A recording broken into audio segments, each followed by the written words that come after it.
சின்ன மருமகள் சீரியல் இன்னைக்கு எபிசோடில் மலர் வந்து தமிழ்ச்செல்வி கிட்ட அவர் என்னை வெளியே கூட்டு போனது எனக்கு ரொம்ப ஹாப்பியாக இருந்துச்சு, உன்கிட்ட சொன்னேன் அது உடனே நடந்துச்சு அப்படிங்கிற மாதிரி சொல்கிறாங்க. நான் ஒரு மேஜிக் பண்ணக்கா அப்படிங்கிற மாதிரி ரெண்டு பேருமே ஜாலியாக பேசிகிட்டு இருக்காங்க.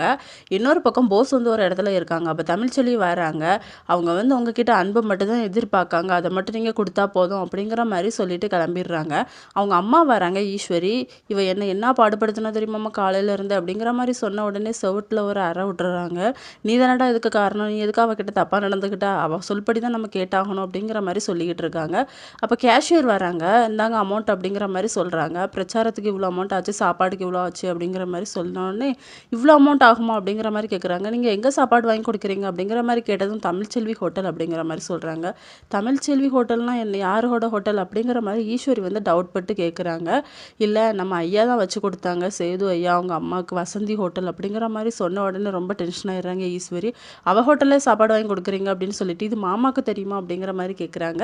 இல்லை அவருக்கு தெரியாது ஐயாவுக்கு அப்படிங்கிற மாதிரி சொன்ன உடனே இதை எப்படியாவது அவர்கிட்ட சொல்லணும் அப்படின்னு சொல்லிட்டு அடுத்த சீனில் ராஜாங்க வந்து சாப்பிட உட்காந்துருக்காங்க. அப்போ இன்னைக்கு வீட்டில் டின்னர் செய்யலாம் மாமா, கடையில் தான் வாங்கியிருக்கோம் அப்படிங்கிற மாதிரி சொன்ன உடனே இட்லி எடுத்து வைக்கிறாங்க.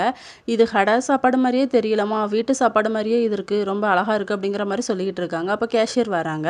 இது எங்கே வாங்கினா அப்படிங்கிற மாதிரி சொல்லி கேட்டது சேது ஐயா தான் தமிழ்ச்செல்வி வீட்டுக்கு வந்து இந்த ஹோட்டலில் வச்சு கொடுத்துருக்காரு, அந்த ஹோட்டலில் தான் அப்படிங்கிற மாதிரி சொன்ன உடனே ரொம்ப ஷாக் ஆயிடுறாரு. இந்த விஷயம் தமிழுக்கும் தெரிய வருது. இதோட இன்னைக்கான எபிசோட் முடியுது.